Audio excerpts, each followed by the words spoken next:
ellos pues no se reconocen porque no tienen recuerdos, porque no saben que son ellos. Te vas perdiendo a ti mismo. Qué cosa más triste, ¿no? Que no sepas quién eres tú.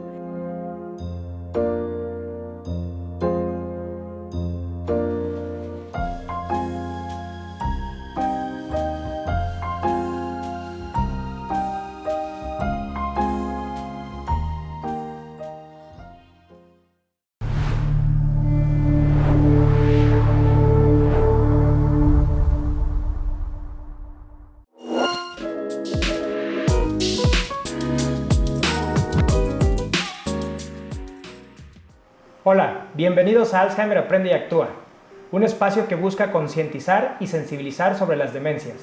Aprende y actúa hoy para no olvidar mañana.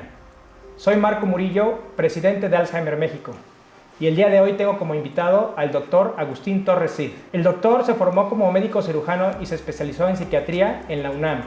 También tiene un posgrado en psicogeriatría. El doctor es experto en salud mental en personas mayores. Bienvenido, doctor, a Alzheimer Aprende y Actúa. Muchas gracias por la invitación, Marco. Es un placer para mí estar con ustedes nuevamente aquí en Alzheimer. Gracias, doctor. A lo largo de esta semana hemos estado platicando de 14 factores de riesgos modificables que publicó la revista Lancet para prevenir la demencia, y uno de ellos es la depresión, que precisamente estaremos platicando a lo largo de esta charla.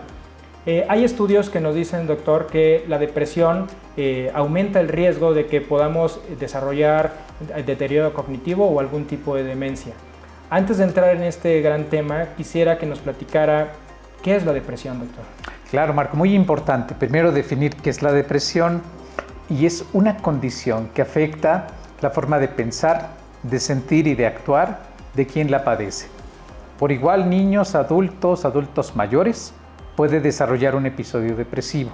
Okay. Es muy importante mencionar que la depresión o trastorno depresivo mayor tiene una serie de síntomas muy característicos.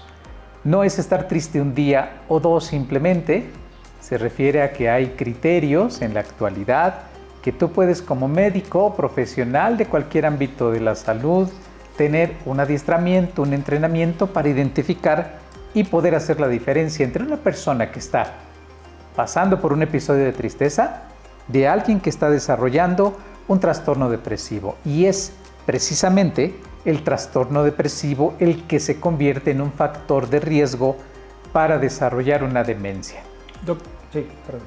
No, clínicamente, Marco, la depresión tiene dos datos característicos: tristeza y falta de gusto e interés por actividades que dura al menos 2 semanas. Pero ¿qué ocurre en las personas mayores? En las personas mayores no solamente hay tristeza, hay irritabilidad. Entonces es un dato muy importante para quien nos está viendo. Sepa que si tiene alguien cerca, arriba de 60 años de edad, que durante más de 2 semanas tenga cambios en el estado de ánimo, menor gusto e interés por actividades, más otros síntomas físicos y psicológicos, podría estar presente un trastorno depresivo. Precisamente, doctor, creo que para el público es importante conocer cuáles son estas señales de alerta que nos puede dar, que podemos identificar en nuestros familiares, en nuestras personas mayores, que podría ser esta tristeza que comenta, que esté pasando por algún duelo. Pero algo creo que importante también es el estigma que hay alrededor de que, pues, no porque somos mayores o el envejecimiento es normal la parte de estar pues sí, en depresión o estar triste, ¿no? Sí, Marco, pasa mucho. La familia cree que es normal, e incluso la persona arriba de 60 años de edad piensa que está triste, irritable, sin interés, con muy mal humor. Tendría que considerarlo parte normal del envejecimiento. Y qué bueno que lo mencionas, porque es un mito común creer que estar triste y deprimido es esperable y normal arriba de 60 años de edad. Quiero decirte que la depresión tiene 2 características importantes, y ahí es donde se convierte como un factor de riesgo alto. Una depresión se puede dividir en depresión de inicio temprano y depresión de inicio tardío. Este dato es interesante porque la depresión de inicio tardío es la que más se asocia a evolucionar a procesos de demencia, específicamente demencia vascular. Okay. Y los episodios depresivos que suceden a lo largo de la vida antes de los 60 años de edad se conoce como depresión de inicio temprano.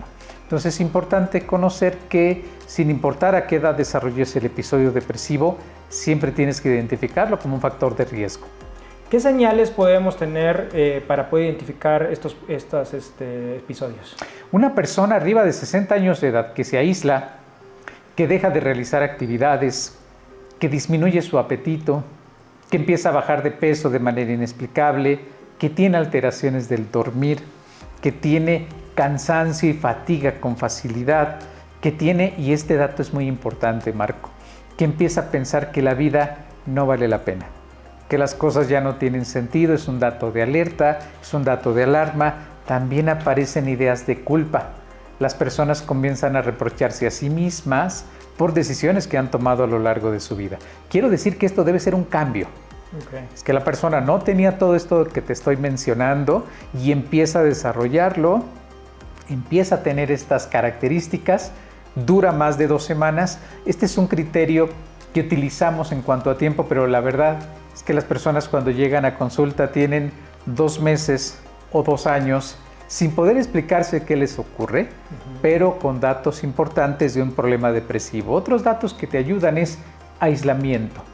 Se aíslan, dejan de convivir con personas. Si están en un manejo médico farmacológico, empiezan a incumplir en el mismo. Si están tomando tratamiento para diabetes, para hipertensión arterial, no llevan a cabo las indicaciones médicas, rompen la dieta, no siguen el manejo farmacológico, son señales que te pueden ayudar a identificar. Pero sobre todo, si convives con alguien arriba de 60 años que tiene un cambio como los que estoy mencionando, es muy importante que lo lleves a valoración, porque a reserva de que pudiera tener otro problema de salud, bien puede estar en un episodio depresivo. Y nosotros como familiares creo que también debemos identificar estas señales, porque al final nos vamos a dar cuenta, o sea, a lo mejor yo estoy pasando por un periodo depresivo y la realidad es que a lo mejor no me puedo dar cuenta, ¿no? Y si mis familiares están viendo que mi conducta está cambiando, que mis hábitos están cambiando, que me estoy aislando, pues es momento de poder ir con un especialista. Ahora, doctor, ¿quién es el especialista ideal o con qué especialista me puedo acercar?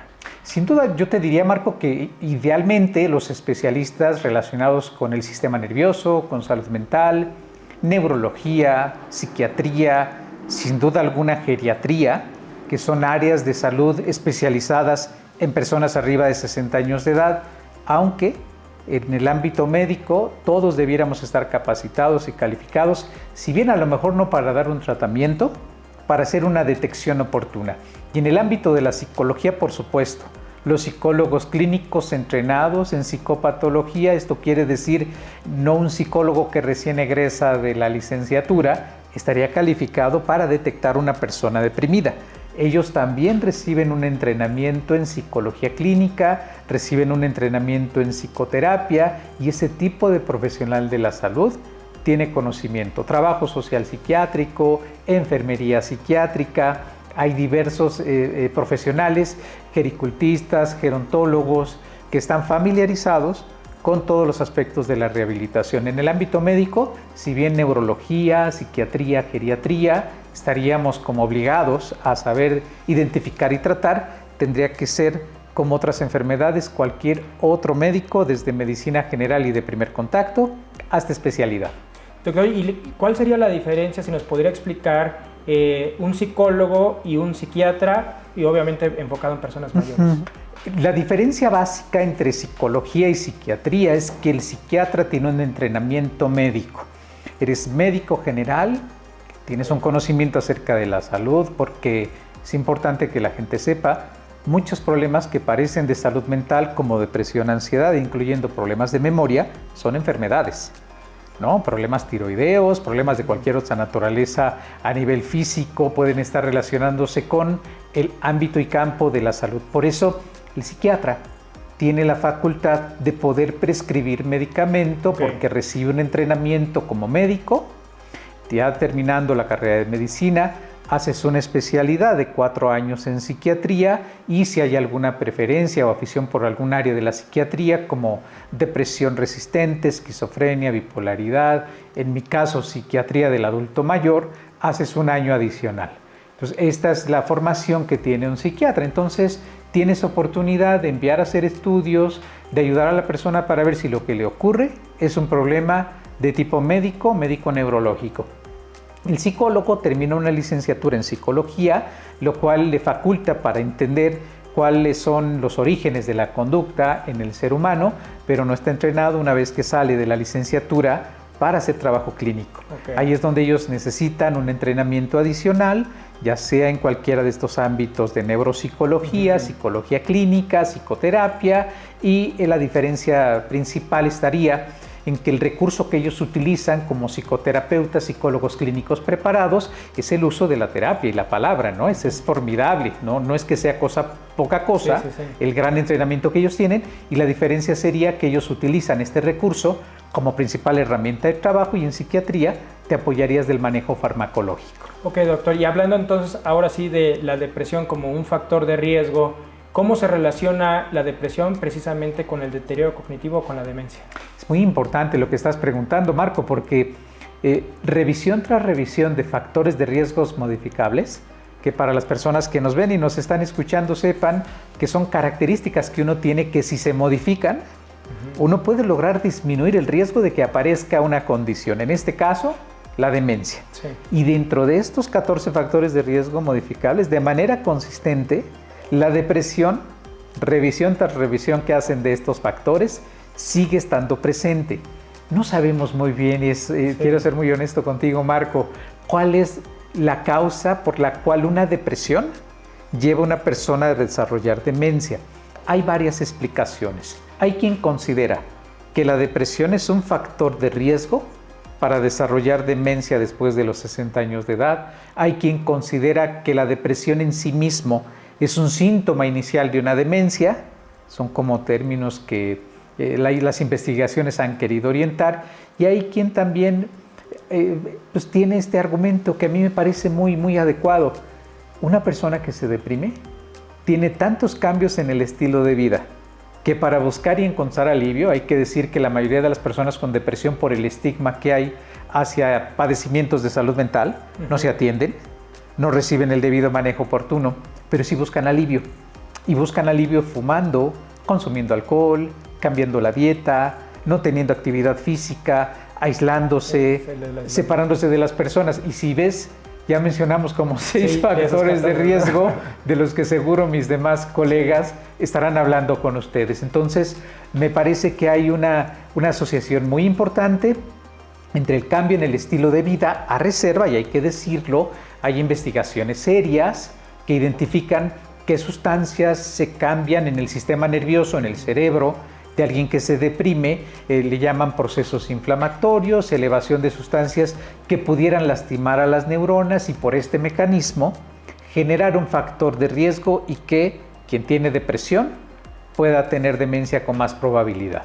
¿Y cómo podemos abordar, doctor, el estigma que hay precisamente con lo que nos estaba platicando de pues no acudir con un profesional o también lo que hay alrededor de la depresión, todo este estigma? ¿Cómo podemos abordar este punto? Yo creo que uno de los principales temores es la medicación, Marco.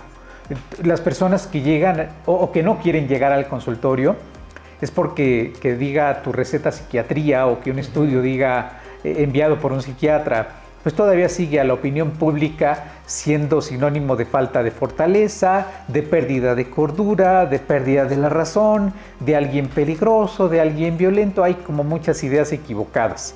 Me parece que somos nosotros desde el ámbito de la salud mental, desde la psiquiatría, quienes debemos acercarnos a las personas, ¿no? Para que sepan qué hacemos, que la medicación pudiera ser un recurso en situaciones excepcionales, en donde la persona se podría beneficiar y no hacer de la medicación el único recurso con el cual podemos ofrecer y dar ayuda a las personas, que yo creo que eso nos aleja, porque te puedo decir que las personas saben que tienen un problema, quieren ayuda, pero lo primero que te piden cuando llegan al consultorio, no me des medicamento, ¿no? O evita darme medicina. Entonces, creo que si uno explica que es un apoyo breve, mientras la persona complementa, y eso es bien importante, Marco, una terapia farmacológica por sí sola, como en cualquier enfermedad, no va a generar nunca alivio. Requieres cambios en estilo de vida, por supuesto, y en el caso de temas de salud mental, terapia psicológica, lo que conocemos como psicoterapia. Y creo que aquí también es importante, a lo mejor se puede intuir que estamos hablando con las personas que a lo mejor tienen algún tipo de demencia, pero creo que también la parte de los cuidadores, sobre todo la sobrecarga que tienen y que pueden precisamente entrar en un tema depresivo por toda la situación que están viviendo con una persona que tiene algún tipo de demencia, es crucial. ¿Qué nos podría recomendar, doctor, también para los cuidadores? Marco, que has tocado un punto elemental. El cuidador dicen que es el enfermo oculto, o el segundo enfermo, o el enfermo a la sombra, y mira que en realidad sí sucede así. La persona que cuida generalmente se carga esta responsabilidad para las mujeres. Quienes son cuidadoras y están trabajando tienen doble jornada, cumplir con su trabajo, ser cuidadoras y a veces ser ama de casa, a veces ser mamá, se vuelve una situación completamente extenuante con un alto riesgo de colapso. Los ingresos económicos bajan hasta un 70%, Marco, en una mujer que está haciendo los cuidados. Obviamente las necesidades que este 70% de recurso económico le generaban de beneficio a la cuidadora ya no están. Puede perder hasta el empleo. Sí. La realidad es que es una situación que sensibilizar a buscar apoyo a personas que son cuidadoras para que mantengan al menos lo que se llaman necesidades básicas que se puedan cumplir sería fundamental. El descanso. Ustedes han hecho grandes actividades de promoción y difusión y la importancia que es la educación en estos padecimientos, porque el cuidador a veces pues, lo hace con mucho amor, pero sin conocimiento, no entiende muy bien qué está ocurriendo, personaliza los comportamientos que tienen la persona con demencia, cree que lo hacen a voluntad o a capricho y eso genera un gran desgaste y hay un riesgo alto de mortalidad prematura de la persona que realiza los cuidados. Entonces, definitivamente sería un proceso educativo para el cuidador, es elemental, no descuidar sus aspectos laborales y sobre todo que tenga cumplidas sus necesidades. Tan importante como es la persona que tiene esta condición. Y de ahí lo que tú bien conoces, que es el cuidado centrado en la persona, que la persona que tiene demencia, pero también ampliarlo al cuidado centrado en el cuidador. Y aquí creo que también entra muy bien la parte de los grupos de apoyo, o sea, combinar la parte farmacológica con la no farmacológica que nos mencionabas hace un momento, acercarse a grupos de apoyo, acercarse a sesiones psicoeducativas, todo esto que menciona el doctor nos puede ayudar a tener por lo menos una guía o a dónde acudir, ¿no? Sé que usted ha estado publicando varias guías y libros, ¿nos podría platicar un poquito de lo? Claro, Marco, mira, derivado de una experiencia personal, mi primer libro ya tiene más de 15 años, yo creo, cuando hablé acerca de lo que es acompañar a alguien en un proceso de demencia, ¿no? Es una serie que he dado por titular Guías para sobrevivir y es un tema que se refiere precisamente al sufrimiento y agobio que viven las familias. Yo lo viví a nivel personal con mi abuela y quise escribir para que las familias no tuvieran que vivir esta situación que nosotros dentro del hogar aprendimos de una manera de ensayo y error. Nos encontré que no había material diseñado a nuestra población, había muy buenos materiales, pero hablaban de temas y situaciones un poco ajenas a nuestro medio. Y de ahí fue que escribí la primera guía que se llama Para sobrevivir al proceso de cuidar a una persona con Alzheimer y otros tipos de demencia. Derivó en una segunda que es para aliviar las alteraciones conductuales de alguien en un proceso de demencia y dos más, una relacionada a depresión y otra para ansiedad. En la de depresión enfatizo mucho los riesgos que tiene un cuidador para estar en un episodio depresivo. Entonces, lo que acabábamos de hablar tú y yo acerca de cómo la depresión afecta la vida de una persona con riesgo a demencia, igual aplicaría para el cuidador. Ahora aquí, doctor, hablando precisamente de todas estas guías y de todos estos apoyos y a manera de resumen, tenemos entonces algunas señales que podemos identificar en nuestro familiar o inclusive en nosotros mismos para poder acudir con un profesional. No tener este estigma de, oye, pues voy a ir con un psiquiatra o voy a ir con un psicólogo, sino buscar ayuda. Acercarse. ¿no? Acercarse. También saber esta relación que puede existir con otros factores de riesgo como el aislamiento social, como el alcoholismo, tabaquismo y como ya lo mencionó, pues también es relevante en esto que estamos hablando. Para ir concluyendo, doctor, y a manera también de recomendaciones, a manera de tips que nos pueda dar tanto a las personas mayores como tanto a los cuidadores y pues al público en general, ¿no? Claro, mira, Marco, hay una escala muy sencilla. Cuando hablamos de escala es que las personas pueden incluso como pequeño cuestionario responder a él. se llama PHQ número 2, el número 2 tiene PHQ2, y responde a 2 preguntas. Quiero que las personas que nos escuchan, más de saturarlos de información, se respondan estas 2 preguntas. La primera es si ha cambiado tu ánimo en las últimas 2 semanas, ¿no? Si ha cambiado tu estado anímico. Y la segunda es si has disminuido gusto, placer o interés en las actividades que antes realizabas. Okay. Si quien nos está viendo y escuchando dice que sí a alguna de las 2 o a las 2, yo haría una gran recomendación que fuera para una evaluación completa, porque hay una probabilidad de que esté en un episodio depresivo. Es una condición que aparece con mucha frecuencia. Y ya lo demás lo podrá hacer el profesional en una entrevista, dirigiendo toda la evaluación, pero así como hacemos evaluaciones para azúcar, para hipertensión, que te la tomas en la mañana, en la noche, que tomas niveles de azúcar, sería complementario. Con ese dato, una persona tendría elementos suficientes. Y la segunda clave, cualquier cambio en la conducta de una persona debe llamarnos la atención. Por mucho que creamos que lo está haciendo porque nos quiere hacer enojar o porque no es consciente de los problemas que genera, cualquier cambio conductual arriba de 60 años de edad, sobre todo, es meritorio. Primero, de una evaluación médica minuciosa para determinar si no hay un problema de salud que lo esté explicando, y aún si no lo hubiera, hacer toda una exploración de la parte de salud mental. Creo que si normalizamos la salud mental y hablamos de eso en situaciones y lugares desde, yo siempre me remonto a la educación básica. Si hablamos de salud mental en las primarias, en el kinder, pues vas a llegar a la secundaria familiarizado y a la prepa con un poco más de conocimiento. Me parece que hemos hecho muchos esfuerzos y ustedes han contribuido para educar a la población médica y no logramos sensibilizar de la manera que uno quisiera. Creo que lo podríamos hacer al revés, que de la población para la población misma, con el asesoramiento de profesionales como ustedes. Pues muchísimas gracias, doctor.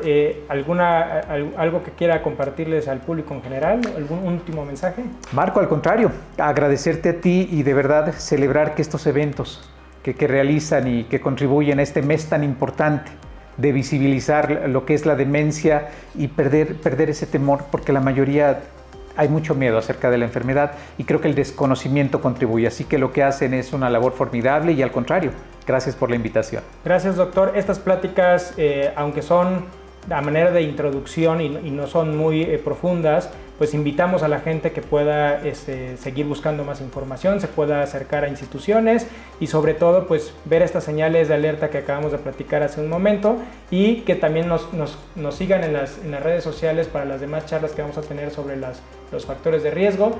Doctor, nuevamente muchísimas gracias por su participación. Esto hace que el evento pues le llegue al público en general y que sea de forma gratuita. Gracias por siempre estar con nosotros y muchísimas gracias a todos por estar aquí con esta charla. Hasta pronto.